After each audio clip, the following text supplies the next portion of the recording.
விசுவாசம், பகுத்தறிதல் இரண்டும் ஒன்றோடொன்று கைகோர்த்து வேலை செய்கின்றன. உலகம் நினைக்கலாம் விசுவாசம் பைத்தியக்காரத்தனமானது என்றால் உண்மையிலேயே விசுவாசம் புத்திசாலித்தனமானது. நமக்கு சந்தோஷமாயிருக்க உரிமை உண்டு என்று இது கற்றுக் கொடுக்கிறது. இது பயத்தின் வாழ்க்கையை நாம் புறக்கணிக்கும்படி கற்றுக் கொடுத்து வெற்றியின் வாழ்க்கையை கை கொள்ளும்படி கற்றுக் கொடுக்கிறது.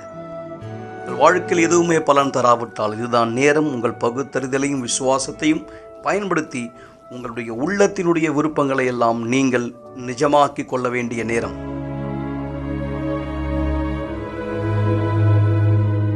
யுனிவர்சல் ஆலயம் தேவனுடைய ராஜ்யம். வாழ்க்கைக்கான நடைமுறை விசுவாசத்தை கண்டடையுங்கள். சற்று முன்பு நீங்கள் பார்த்த இந்த சிறு வீடியோ வாரம் முழுவதும் நீங்கள் கேட்கிற நிகழ்ச்சியினுடைய அடித்தளம். உங்கள் யாருக்கு புரியவில்லையோ, நீங்கள் பார்த்த இந்த வீடியோ நண்பர்களே, புத்தி உள்ள விசுவாசம் என்பது என்ன என்பதனுடைய ஒரு சிறிய விளக்கம். புத்தி உள்ள விசுவாசம் என்பது என்ன? தேவனுடைய வார்த்தையின் அடிப்படையிலான விசுவாசம். எனவேதான் அந்த வார்த்தையை காலத்திலே யார் சோதித்தார்? விசுவாசத்தின் தகப்பன் ஆபிரகாம், இஸ்ரவேல் கோத்திரத்தினுடைய தகப்பன் யாக்கோபு, யாரெல்லாம் இந்த விசுவாசத்தை தேவனுடைய வார்த்தையின் அடிப்படையில வெளிப்படுத்தினார்கள். பலன்கள் ஆச்சரியமானதாக. ஆனால் அதோடு நிறுத்தப்படவில்லை. ஆபிரகாமினுடைய அதே விசுவாசம் இன்றும் பலன் தருகிறது மக்களே. ஆம், அந்த வார்த்தையை யார் ஏற்றுக்கொண்டு அந்த வார்த்தை யார் நடைமுறைப்படுத்துகிறார்கள், அந்த வார்த்தை ஒரு சவாலா யார் எடுத்துக் கொள்கிறார்கள், அவர்கள் தரித்திரத்துக்கு விழத்தள்ளப்படுவதில்லை, தோல்விக்கு விழத்தள்ளப்படுவதில்லை. கர்த்தர் வார்த்தை இன்றும் பலிக்கிறது. அவர் தாமே மல்கியா 3 சொல்கிறார், இதனால் என்னை சோதித்து பாருங்கள் 10ஆம் வசனத்தில். இந்த சாட்சி உங்களை விழிப்படைய செய்யும். தேவனுடைய வார்த்தையின் மேல் உங்கள் விசுவாசத்தை நடைமுறைப்படுத்துங்கள். நீங்கள் மாற்றத்தை பார்க்க முடியாது. இதோ இந்த சாட்சி அதற்கு ஒரு மிக சிறந்த ஆதாரம். அனைவருக்கும் வணக்கம். என் பேர் சரண்யா. எனக்கு வயது 27. நான் முன்பு ஹவுஸ் ஒய்ஃபா இருந்தேன். இப்போ ஒரு வியாபாரம் செய்யக்கூடிய ஒரு பெண்மணியா மாறி இருக்கேன். இதுக்கு முன்பாடி என்னுடைய பண வாழ்க்கை எப்படி இருந்தது அப்படின்னா, ரொம்ப அழிக்கப்பட்ட நிலைமையில இருந்தது. என் கணவருக்கு வேலை இல்லாத ஒரு சூழ்நிலை, என் குழந்தைங்களுக்கு சாப்பாடு கூட கொடுக்க முடியாத ஒரு நிலைமை, வீட்டு வாடகை கட்ட முடியாத நிலைமை, நான் வச்சிருந்த வாகனத்தை டியூ கட்ட முடியாம எடுத்துட்டு போயிட்டாங்க. இவ்வளவு பெரிய சூழ்நிலை. என் வீட்டு வாசல்ல கடன்காரங்க வந்து கேட்பாங்க, கடன் கொடுத்த காசு கேட்பாங்க. இவ்வளவு பெரிய கடன் பிரச்சனையில தான் என் வாழ்க்கை இருந்தது. இந்த கடன் பிரச்சனைனால எங்களுக்குள்ள அடிக்கடிக்கு சண்டை வரும், நிறைய பிரச்சனை இருக்கு. அந்த நேரத்துல தேவனுடைய ஆலயத்துல தசமபாகத்துல நான் உண்மையா இருந்தேன். தேவனுடைய தசமபாகத்துல நான் உண்மையா இருக்கும்போது தேவனிடத்துல கேட்டேன், தேவனே நான் உங்களுக்கு உண்மையா இருக்கேன், ஆனா என்னுடைய பண வாழ்க்கை இவ்வளவு அழிக்கப்பட்ட நிலைமையில இருக்கு, இதை நீங்க மாத்துங்க தேவனே. நீங்க சொன்னீங்க அதனால என்னை சோதித்து பாருங்கள் என்று சொன்னீங்க. நான் இப்ப உங்களை சோதிக்க விரும்புறேன். நான் உங்களுக்கு உண்மையான தசமபாகரியா இருக்கேன். என்னுடைய பண வாழ்க்கையில வித்தியாசத்தை ஏற்படுத்துங்க அப்படின்னு சொல்லி கேட்டு ஜெபம் செஞ்சேன். அந்த நேரத்துல தேவன் எனக்கு ஒரு யோசனை கொடுத்தார். என்னுடைய வியாபாரத்தை தொடங்குற மாதிரி. என்னிடத்துல காசு எதுவுமே இல்லை, இருந்த வாகனத்தையும் எடுத்துட்டு போயிட்டாங்க. நான் எப்படி வியாபாரம் செய்யறது, என்ன பண்றது தெரியாம யோசிச்சுட்டு இருந்தேன். மறுபடியும் தேவன் என்னிடத்துல பேசினார், நீ வியாபாரத்தை தொடங்குன்ட்டு. அந்த நேரத்துல என் இடத்துல ஒரு பழைய சைக்கிள் இருந்தது. அந்த சைக்கிள் மூலயமா நானு பாரிஸ்ல இருந்து இந்த டீ கப்பு, வாட்டர் கிளாஸ் அந்த மாதிரி பொருள் எல்லாம் வாங்கிட்டு வந்து கடையா போட ஆரம்பிச்சேன். அந்த நேரத்துல அந்த சைக்கிள்ல வரும்போது எனக்கு ரொம்ப கஷ்டமா இருக்கும். நான் தேவனிடத்துல கேட்பேன், தேவனே நான் இழந்த அந்த வாகனம் எனக்கு மீண்டுமா வேணும், நான் இந்த மாதிரி கஷ்டப்பட விரும்பல. சர்ச்சுக்கு போய் ஆல்டர் முன்னாடி நின்று ப்ரேயர் பண்ணேன். நான் ஆல்டர் முன்னாடி நின்று ப்ரேயர் பண்ணி அழுதேன், தேவனே என்னுடைய பண வாழ்க்கையில நீங்க வித்தியாசத்தை ஏற்படுத்துங்க. நீங்க சொன்னீங்க தசமபாகத்துல யார் உண்மையா இருக்காங்களோ அவங்களுக்கு வானத்தின் கதவுகளை திறப்பேன்னு சொன்னீங்க. நான் உங்களுக்கு உண்மையான தசமபாகரியா இருக்கிறேன், நீங்க ஏன் எனக்கான கதவை திறக்கல அப்படின்னு சொல்லிட்டு நான் தேவனிடத்துல ஜெபிச்சேன், அழுது ஜெபிச்சேன் நானு. ஆனாலும் நான் உண்மையான தசமபாகரியா முன்னோக்கி போனேன். முதல்ல என்னுடைய வியாபாரத்தை நான் தொடங்கும் போது என்னுடைய லாபம் வந்து ஒரு நாளைக்கு 30 ரூபாய் தான் இருந்தது. நான் நினைச்சேன் 30 ரூபாய் லாபத்தை வச்சு நம்ம என்ன பண்ண முடியும், இந்த வியாபாரத்தை விட்டுடலாம் அப்படின்னு சொல்லி நான் யோசிச்சேன். ஆனா தேவன் இடத்துல பேசினார், இல்ல நீ முன்னோக்கி போ, முன்னோக்கி போ. நான் விடாம தொடர்ந்து முன்னோக்கி என்னுடைய வியாபாரத்துல முன்னோக்கி போனேன். அதே நேரத்துல தேவனுடைய ஆலயத்தை ஆலயத்துல வந்து வாடகை பத்தி பேசிட்டு இருக்கும்போது தேவன் இடத்துல பேசினார், நான் அவர் இடத்துல பொருத்தனை செய்யும்படி. நான் அந்த நேரமே போய் தேவனிடத்துல, தேவனே நான் உங்க இடத்துல ஒரு பொருத்தனை செய்யறேன், என்னுடைய வீட்டு வாடகை என்னால கொடுக்க முடியல, ஆனா வர லாபத்துல இருந்து முதல்ல உங்களுடைய வீட்டு வாடகைக்காக நான் ஒரு சிறிய பகுதி, என்னால் ஃபுல்லா கொடுக்க முடியாது, ஆனா ஒரு சிறிய பகுதி, ஒரு தொகையை என்னால முடிஞ்ச சிறந்த காணிக்கைய மாசம் மாசம் உங்களுக்கான பொருத்தனையா நான் செய்வேன் தேவனே சொல்லி தேவனிடத்துல பொருத்தனை பண்ணேன். என்னுடைய அந்த முதல் வாரம் வந்த லாபத்தை நான் தேவனிடத்துல பொருத்தனையா அர்ப்பணிச்சேன்.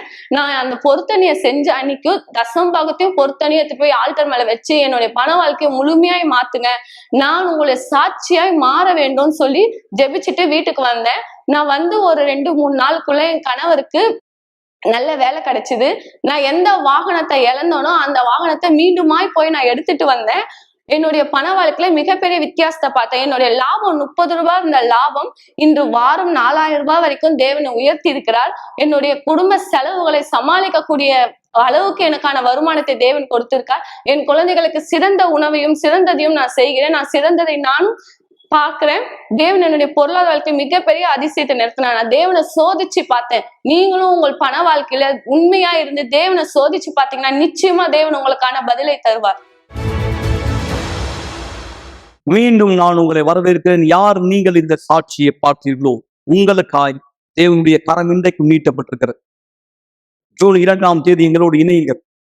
வருகிற புது மாதம் முதல் வாரம், முதல் வாரம் புதிய மாதம் நீங்கள் தேவ சக்தியை பார்க்கும்படி, கடந்த 5 மாதங்கள் நடக்காதது நீங்கள் இந்த 6வது மாதம் தொடங்கி பார்க்கும்படி கர்த்தர் வித்தியாசத்தை உண்டு பண்ணுவார். அவருக்கு கீழ்ப்படுகிறவருக்கும் கீழ்ப்படியாதவர், அவர் வார்த்தையை சோதிக்கிறவருக்கும் அவர் வார்த்தையை சோதிக்க முடியாதவர், அதாவது அவர் வார்த்தையின்படி செய்ய தீர்மானிக்கிறவருக்கும் செய்யக்கூடாதவர், கண்டிப்பாய் வித்தியாசம் இந்த பெண்மணி வாழ்க்கையிலே ஏற்பட்டது போல். இது வெறும் பொருளாதாரத்துக்கு மட்டுமல்ல மக்கள், நீங்கள் அவருடைய வார்த்தையை உங்கள் ஆரோக்கியத்துக்காய் பயன்படுத்தும் போது, உங்கள் விடுதலைக்காய் பயன்படுத்தும் போது அற்புதங்கள் ஆச்சரியமானது. இதான் வெற்றி உள்ள விசுவாசம். இதான் ஞாயிற்றுக்கிழமைகளில் நாம் செய்து கொடுப்போம் அபிஷேகத்தின் ஒரு துளி. மக்கள் கொண்டு வருகிற பாட்டில் தண்ணீரிலே அற்புதத்தின் ஒரு துளி தண்ணீர் விடப்படுகிறது. விசுவாசத்தினால் மக்கள் அடையாளங்களை அற்புதங்களை அனுபவித்துக் கொண்டிருக்கிறார்கள். இதோ நம்முடைய கிளை சபையிலிருந்து சொல்லப்படுகிற சாட்சி உங்களுக்காய் நீங்கள் கேட்கும்படியா.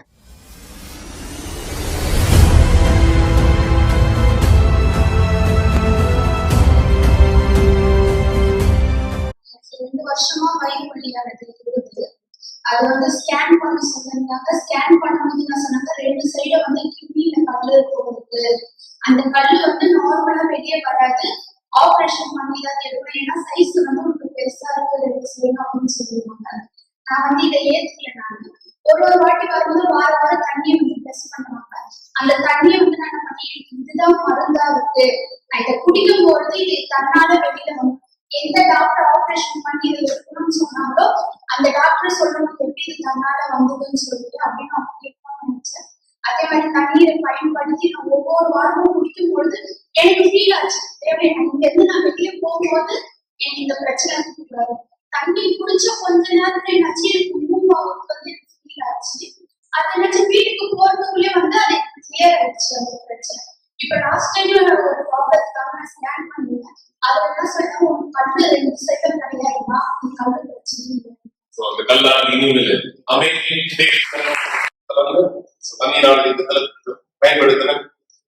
என்ன பிரச்சனையானது எந்த குணமாக்கலாம். பேர் ரோஸ்லே. நான் வந்து 2 வருஷமா எனக்கு சிசேரியன் பண்ணும்போது வலி குறையவே இல்லை. 2 வருஷமாவே இருந்துச்சு. எனக்கு அடிவயிறும் சிசேரியன் பண்ண இடமும் ரொம்ப வலியாவே இருந்தது. நிக்க கூட முடியாம இருந்தது. ஒரு 5 நிமிஷம் மேல நிற்க முடியாது. அந்த மாதிரியே வலி இருந்துட்டே இருந்தது. 3 வருஷம் கிட்ட ஆகும்போது இன்னமும் வலி சரியாகாம இருக்குது. போன வாரம் முழுக்க எனக்கு வலியா தான் இருந்தது. இந்த பிரேயர் பண்ண தண்ணி குடிச்ச வரைக்கும் எனக்கு வலியே இல்லை, சுத்தமா அந்த வலி இல்லை. இந்த அடிவயிறு தான் எனக்கு என்னமோ உள்ள ஏதோ ஆகுதோ இன்ஃபெக்ஷன் ஆகுதோ அப்படின்னா பயம் இருந்தது. ரொம்ப வீக்கமா இருந்தது. எதுவுமே இல்லை. 3 வருஷம் இந்த வலியாக இருந்தது. இந்த தண்ணீரால் ஆஸ்பத்திரி எப்படியாக இந்த தண்ணீர் ஆஸ்பத்திரி கேட்கும். எந்த விசுவாச தண்ணீர் பயன்படுத்தும். பிரேயர் பண்ணி தான் விஷயம் குடிச்சேன். நீ இந்த வலி இருக்கக்கூடாது, உங்களுக்கு எந்த பிரச்சனையும் இருக்கக்கூடாது. நான் எதுவுமே ஹாஸ்பிட்டல் போக மாட்டேன். அப்பதுல இருந்து நான் போக மாட்டேன். நான் இன்னும் இதுக்காக நான் ட்ரீட்மெண்ட் எடுக்கக்கூடாது. நான் இந்த தண்ணி குடிக்கும் போது எனக்கு குணமாகுதல் வேணும் அப்படின்னு. இந்த குணமாகுதல் நடந்ததா? வலி இல்லையா? இல்லையா?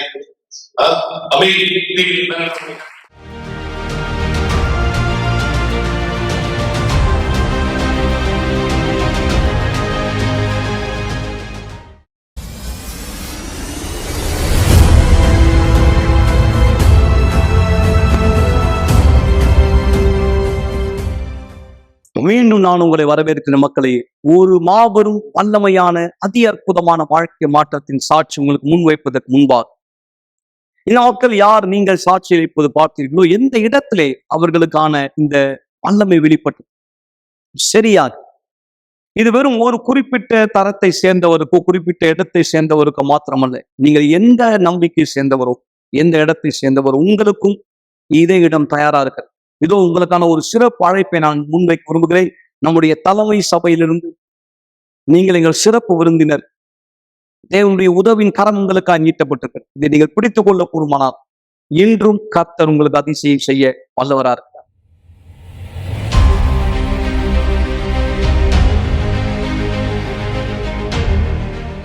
கவலைப்படுவதை நிறுத்துங்கள். நிகழ்ச்சியை பார்த்து கொண்டிருக்கிற மக்கள் எல்லோரும் மீண்டும் என்னுடைய இனிய மாலை வணக்கம். இந்த நேரம் நான் நம்முடைய தலைமை சபை மவுண்ட் யூனிவர்சல் ஆலயத்தினுடைய நுழைவாயிலே நிறுத்து ஞாயிற்றுக்கிழமை அதி அற்புதமான சாட்சிகளை மக்கள் அனுபவித்தார்கள். மே 19ஆம் தேதி அதிசயற்றும் ஒரு துளி அவர்கள் கொண்டு வந்த தண்ணீர் பாட்டிலில் விடப்பட்ட தீர்க்க முடியாத வியாதி, தீராத நோய்கள், தாங்க முடியாத வலிகள், தூக்கமின்மைகள், கெட்ட கனவுகள், மன அழுத்தம், ஐயம், இப்படி பலவிதமான ஆவிக்குரிய தாக்கத்தினால் பாதிக்கப்பட்ட மக்கள் ஞாயிற்றுக்கிழமை அநேக அடையாளங்களை, அதிசயங்களை, அற்புதங்களை அனுபவித்தார்கள் இந்த அதிசயத்தின் துளியின் மூலமாய். எனவே இந்த நிகழ்ச்சி பார்க்கிற உங்களை நான் விசேஷமாய் வரவேற்கிறேன். இந்த ஞாயிற்றுக்கிழமை நீங்கள் ஒரு பாட்டில் தண்ணீர் எடுத்துக்கொண்டு வருவீர்கள். இங்கே இந்த இடத்திலே உங்களுக்கான அதிசயம் காத்திருக்கிறது. மக்களே, வசனம் சொல்லுகிறது, விசுவாசிக்கிறவர்களுக்கு எல்லாம் கூடும், விசுவாசிக்கிறவர்களுக்கு அடையாளங்கள் நடைபெறும். எனவே உங்களுக்கு ஒரு அடையாளம் தேவையா? நீங்கள் விசுவாசிக்கிறீர்களா? இது உங்களுக்கான இடம். இந்த ஞாயிற்றுக்கிழமை காலை 9:30 மணி நீங்கள் எங்கள் சிறப்பு விருந்தினர் முற்றிலும் இலவசமாய் ஒரு பாட்டில் தண்ணீர் ஆயத்தப்படுத்துங்கள். அதே சேர்த்து ஒரு துளியை பெற்றுக்கொள்ளும்படி நீங்கள் அடுத்த சாட்சியாய் மாறுபடி.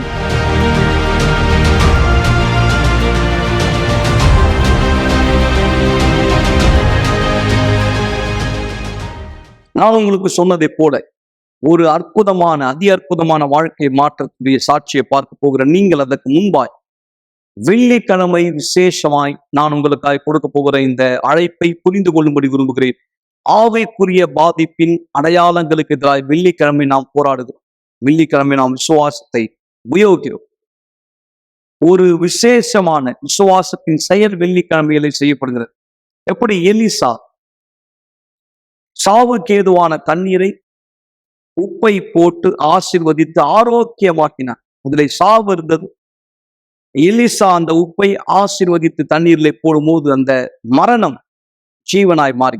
எனவே அசுத்தத்தால் உங்க வாழ்க்கையில எந்த சாபங்கள், எந்த தோஷங்கள், எந்த கிரியைகள் கொண்டு வரப்பட்டதோ வெள்ளிக்கிழமை அவை நீக்கப்படும்படியாய் நாம் விசுவாசத்தை செயல்படுத்துகிறோம். எனவே நீங்கள் ஆவிக்குரிய அடையாளத்தை பார்க்க போகிற நீங்கள் இதிலே ஒன்றோ இரண்டோ அல்லது பல அடையாளங்களால் உங்களை பாதிக்கப்பட்டவராய் பார்த்தால், இந்த அடையாளங்கள் உங்கள் வாழ்க்கையிலே தென்பட்டால், இந்த அழைப்பு உங்களுக்கு வெள்ளிக்கிழமை விசேஷமாய் நீங்கள் எங்களோடு இணையுங்கள். இந்த அடையாளங்களை தொடர்ந்து இந்த அதி அற்புதமான சாட்சி நீங்கள் கேட்கும்படி நான் விரும்புகிறேன். தொடர்ந்து எங்களோடு இணைந்திருக்கிற நிகழ்ச்சியின் இறுதியிலே தண்ணீரை ஆஸ்வதிக்க போகிறோம். கர்த்தர் ஆரோக்கியத்தை நீங்கள் பெற்றுக்கொள்ளும்படியா. உங்களால் தூங்க முடியவில்லை, ஆனால் அலாரம் ஆஃப் ஆகி விடுகிறது. பிற்பாடு மிக அலுவலான வேலையை செய்ய நீங்கள் தோன்றுகிறீர்கள். ஏராளமான காஃபி, எனர்ஜி ட்ரிங்கை உட்கொண்டு அந்த நாளை நீங்கள் கடந்து செல்கிறீர்கள். இழந்தவராய் இப்படியாவது அவங்க வாழ்க்கை சென்ற வருடம் முழுவதும் இருந்தது. நாளை உறங்க முடியவில்லை என்பது சாதாரணமான ஒரு விஷயம் அல்ல. இது மாத்திரம் நீங்கள் சந்திக்கிற பிரச்சனைகள் அல்ல. வீட்டில் நீங்கள் பார்க்கிற அந்த நிழல்களை பற்றி என்ன சொல்வது? இப்படி அதிலிருந்து நீங்கள் விடுபட போகிறீர்கள். மீண்டும் நேற்று ராத்திரி உடலில் அழுத்தத்தை உணர்ந்தீர்கள், இருக்கப்படுவதை போல உணர்ந்தீர்கள். தூக்கத்திலே முரமானதை போல உங்களால் அசையவோ அல்லது கத்தவோ கூட முடியவில்லை. உங்கள் உயிரே கூட போகக்கூடிய அளவிற்கு காலை வேலை வருகிறது, மீண்டும் அலாரம் ஆஃப் ஆகிறது. நீங்கள் பரபரப்பான அலுவலை மீண்டும் துவங்குகிறீர்கள். இது பேசுவதற்கு மிக கடினமான ஒரு சூழ்நிலை.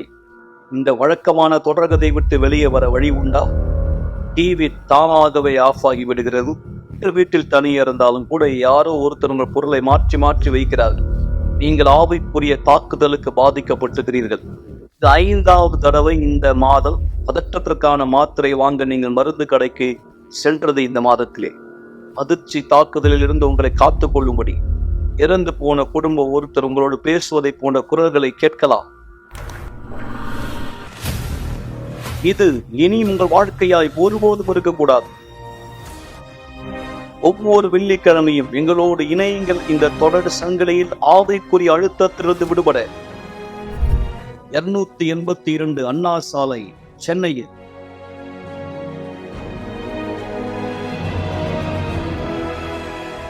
சண்டைகள், போலீஸ் ஸ்டேஷனுக்கு போறது, ஒரு மாதத்துல 10 கிலோ எடையானது குறைஞ்ச, எதெல்லாம் 13 வருஷம் நடக்கலையோ 13 வருட திருமணம் 3 மாதத்துல எல்லாமே முடிஞ்சது.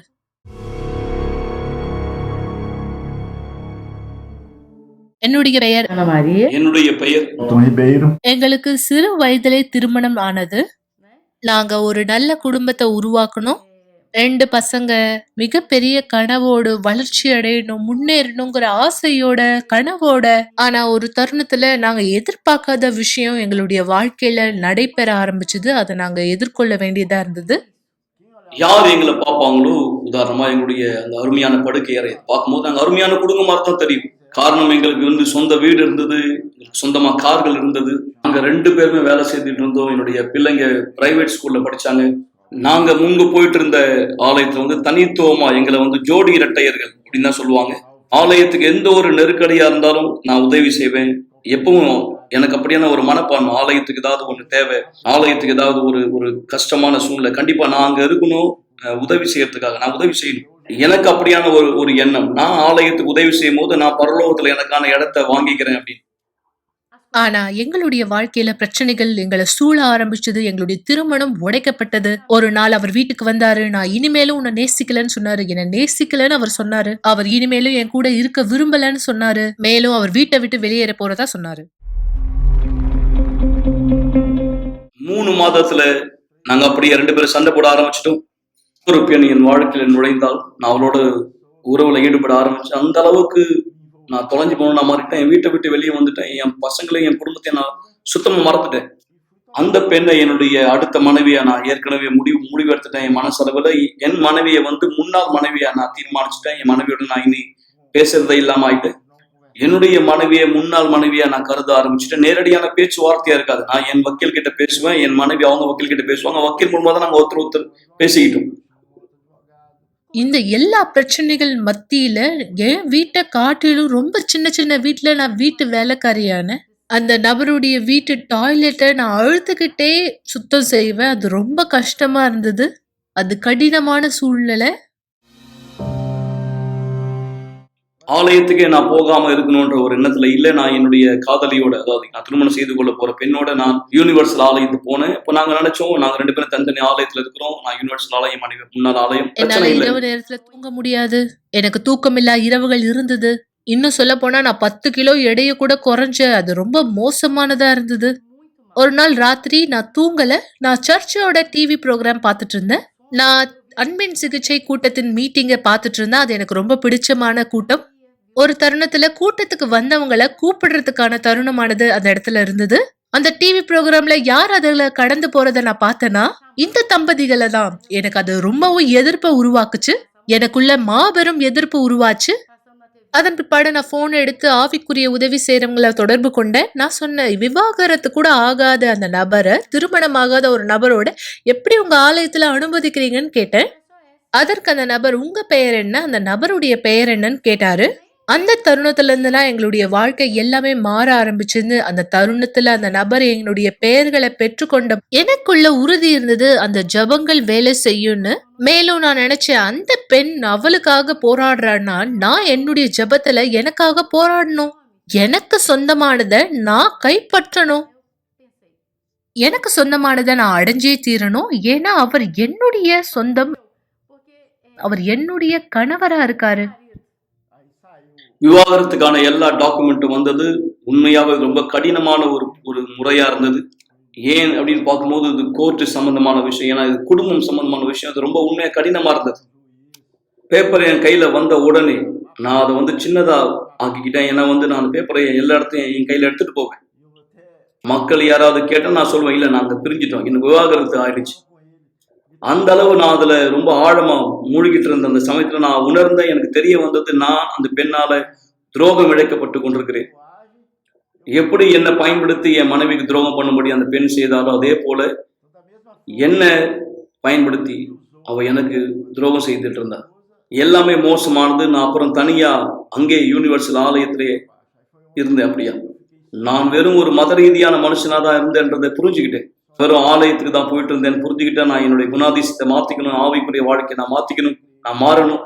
என் வாழ்க்கைக்காக நான் இன்னும் அதிகமா முன்னோக்கி போனேன்னு புரிஞ்சுக்கிட்டேன். தேவனை நோக்கி என் குணாதிசயத்துக்காக நான் திரும்பணும். அப்போ உண்மையா என் குணாதிசயம் தேவனை நோக்கி திரும்பும்படி நான் என்னுடைய வாழ்க்கையை பீடத்து மேல வைத்தேன். முக்கியமான விஷயம், என்னுடைய வாழ்க்கையை நான் பீடத்து மேல வைத்தேன். மத ரீதியான ஒரு மனுஷனா இருந்த என்ன நான் அர்ப்பணிச்சேன். எந்த ஒரு குணாதிசயம் இல்லாத ஒரு மனுஷனா இருந்தேன் இல்லையா, அதை நான் கொண்டு வந்து பீடத்து மேல வச்சேன். நான் பீடத்து மேல ஏறினேன். நான் கேட்ட ஒரே ஒரு விண்ணப்பம் இதுதான். அந்த நேரம் ரட்சிப்பு, எனக்கு என் உண்மையான ரட்சிப்பு தேவை. நான் முன்னாடி நினைச்சிட்டு இருந்த மாதிரி இனி கிடையாது. விலை கொடுத்து வாங்குவது இல்லை. என் வாழ்க்கையில் எனக்கு பரிசுத்தாவி தேவை. நான் புரிஞ்சுக்கிட்டேன். நான் அந்த வாரம் எல்லா கூட்டங்களுக்கு போனேன். அந்த சமயத்துல நான் பரிசுத்தாவினுடைய அபிஷேகத்தை பெற்றுக்கொண்டேன். எனக்குள்ள இருந்த மத ரீதியான அந்த மனுஷன் மறைந்து விட்டான், சென்று விட்டான். நான் புரிஞ்சுக்கிட்டேன், நான் எதையும் விலை கொடுத்து வாங்க முடியாது. முக்கியமா என் ரட்சிப்பேன். அந்த நேரம் என்கிட்ட பொருள் ரீதியா எதுவுமே கிடையாது, ஒண்ணுமே கிடையாது. ஆனால் எனக்குள்ள அந்த உறுதி இருந்தது. என் ரட்சிப்பு எனக்கு இப்போது கிடைத்திருக்கிறது. நான் ரட்சிக்கப்பட்டிருக்கேன். பரிசுத்தாவியோட நான் இழந்த எல்லாவற்றையும் நான் மீண்டும் திரும்ப பெற்றுக்கொள்வேன் அப்படின்ற உறுதி. என் வாழ்க்கையில எனக்கு இருந்த எல்லாமே, நிகழ்ந்த எல்லாமே, அதாவது எனக்கு உறுதியா தெரியும், எனக்கு அந்த நிச்சயம் இருந்தது. கண்டிப்பாய் நான் ஒரு புது வாழ்க்கையை கண்டிப்பாய் பெற்றுக்கொள்வேன். எப்படி நான் பெற போறேன் எனக்கு தெரியாது. ஆனா எனக்குள்ள கண்டிப்பா தெரியும், நான் நிச்சயமா அதை பெற்றிருப்பேன், அடைவேன். அந்த நேரம் அன்பின் சிகிச்சையின் கூட்டம் வந்தது. நான் எல்லா கூட்டத்துக்கும் தொடர்ந்து போவேன். நான் சந்தோஷமா இருந்தேன். நான் பாஸ்டர் கிட்ட பேச விரும்பினா, நான் இப்போ ஒழுங்காயிட்டேன், நான் இப்போ சரியாயிட்டேன்னு சொல்லி நான் பரிசுத்த ஆவியினுடைய அபிஷேகத்தை பெற்றுக்கொண்டேன். இப்போ ஒரே ஒரு காரியம் தான் இருக்கு, நான் சரிப்படுத்தும்படி, மனைவியை மன்னிப்பது. அப்போ நான் என் மனைவி கிட்ட மன்னிப்பு கேட்கணும் அப்படின்னு எனக்கு சொல்லப்பட்டது. முற்றிலுமாய் நான் மன்னிக்கப்படும்படியாக நான் என்னுடைய மனைவி அன்பின் சிகிச்சை கூட்டத்துக்கு வரவேற்றேன். அதுக்கப்புறம் நான் போய் பாஸ்டர் கிட்ட பேசணும். எப்படி நான் சொல்றது, என் மனைவி கிட்ட நான் பேசுறது கூட இல்லை இனிமேல். நான் சொன்னேன் அந்த போதகர்கிட்ட, என் மனைவி கிட்ட நான் விவாகரத்து வாங்கும்போது கூட என் மனைவி கிட்ட நான் எந்த பேச்சுவார்த்தையும் வச்சுக்கல. நான் வக்கீல் மூலமா தான் எல்லாமே பேசுவேன். எப்படி நான் போய் இதை செய்யறது? போதகர் சொன்னார், போய் பேசு, ஏன்னா இப்போ உனக்கு பரிசுத்தாவினுடைய அபிஷேகம் இருக்கு. சொன்னார், நீ போ, அங்க அந்த இடத்துல உன் மனைவியை போய் நீ அழை, கூப்பிடு. நான் அப்படியா போனேன்.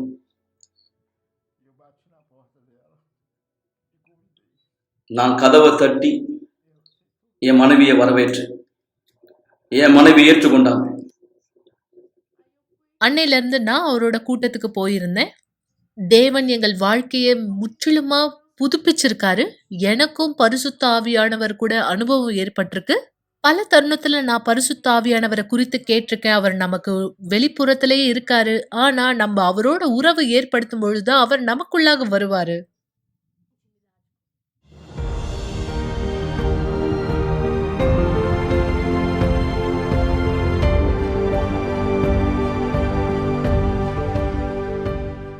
எங்களுடைய குடும்பத்துக்காக நாங்க பீடத்து மீது சென்று போராடினோம். எங்களுடைய முழு பலத்தோடு தேவன் எங்களுக்காக வச்சிருந்த ஆசீர்வாதத்துக்காக, அதாவது திருமண ஆசீர்வாதத்துக்காக நாங்க போராடினோம். அதே மாதிரி இப்போ விவாகரத்தை கேன்சல் பண்ணி, ஆனால் அது எல்லாமே அதே நீதிபதி முன்னிலையில தான் நம்ம செஞ்சாகணும். முன்னாடி இந்த விவாகரத்து எந்த முறைப்படி நடந்தது, அந்த விஷயங்கள்லாம், அந்த காரியங்கள்லாம் அந்த ஜட்ஜுக்கு தான் தெரியும். அந்த ஜட்ஜு நம்பல. எங்க வக்கீல் எங்க கிட்ட நாங்க 2 பேரும் சேர்ந்து இருக்கிற மாதிரியான ஒரு புகைப்படம் கேட்டார். எல்லாமே சரியா இருக்குன்னு சொல்லி, அப்பா எனக்கு அவர் அந்த சான்றிதழ் கொடுக்க முடியும்னு சொன்னார்.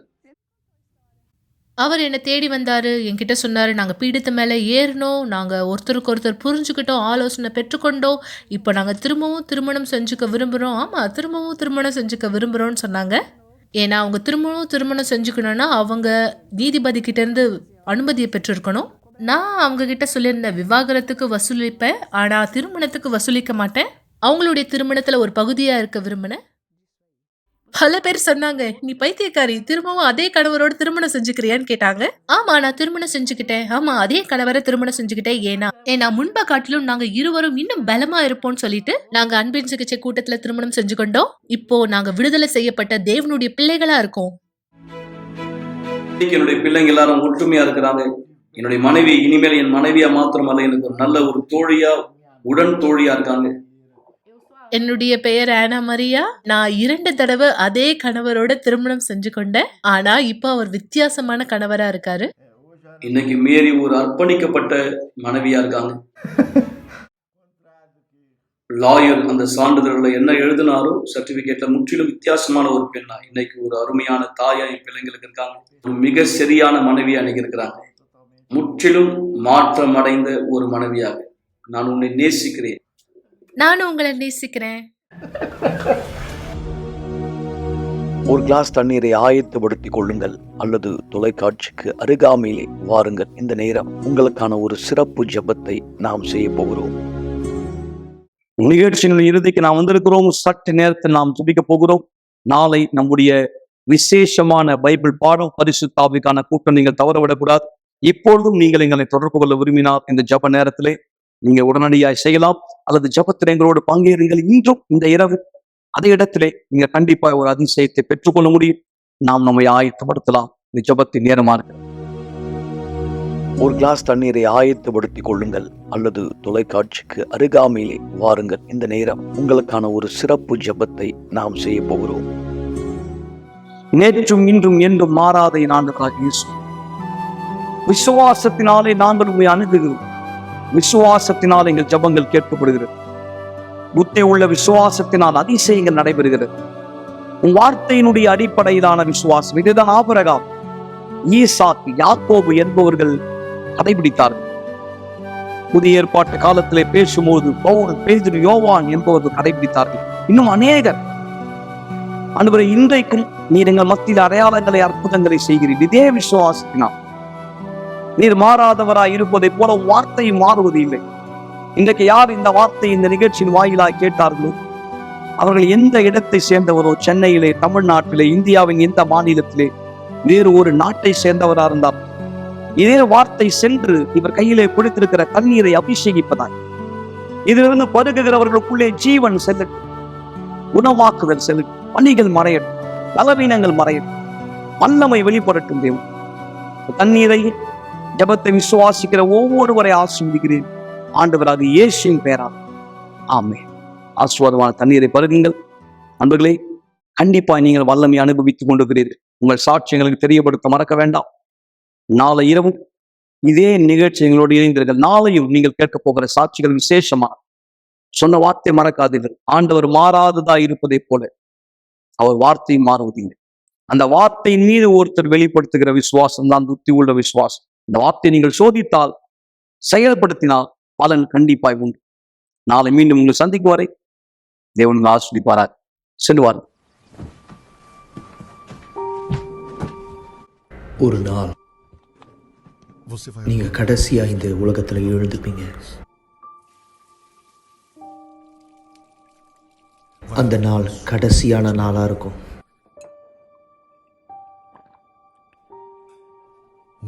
கடைசியா ஒரு முறை நீங்க காலை உணவை சாப்பிடுவீங்க.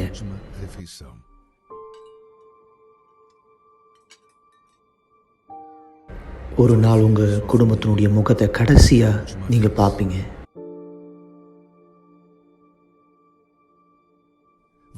உங்களுடைய கடைசியான வார்த்தையை சொல்லுவீங்க. உங்களுடைய கண்கள் கடைசியா ஒரு முறை சிமிட்டும்.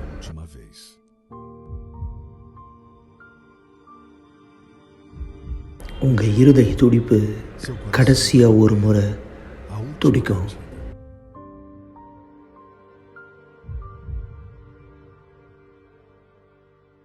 நீங்க கடைசியா ஒரு முறை மூச்சை இழுத்து விடுவீங்க.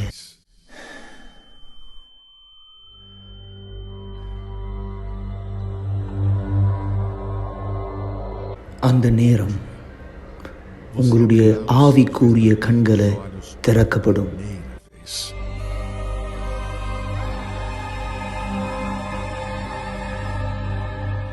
அந்த நேரத்தில் நீங்க புரிஞ்சுப்பீங்க எந்த அளவுக்கு உங்களுடைய ஆத்மா உண்மையானது அப்படின்னு.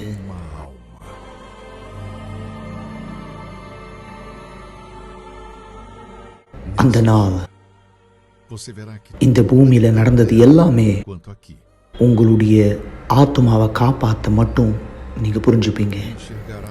கடைசியா ஒரு முறை நீங்க அதை பார்க்குற நேரம் உங்கள் ஆத்மாவை வந்து கொண்டு போகிறது யார்? அந்த நேரம் நீங்கள் யார்கிட்ட உங்கள் நேரத்தை கொடுத்தீங்களோ, யார்கிட்ட உங்கள் நாளை கொடுத்தீங்களோ, யார்கிட்ட உங்கள் விருப்பத்தை செஞ்சீங்களோ, யாரை நீங்கள் வணங்குனீங்களோ, இந்த வாழ்க்கையில் இது உங்களை பதட்டப்படுத்துதா இல்லை இது உங்களை உறுதிப்படுத்துதா? உங்கள் கடைசி நாள் இந்த பூமியில் உங்களுடைய முதல் நாளாக அமைய போது பரலோகத்தில் தேவனோடு சந்தோஷமா அல்லது நித்திய கால மரணம் நரகத்தில்?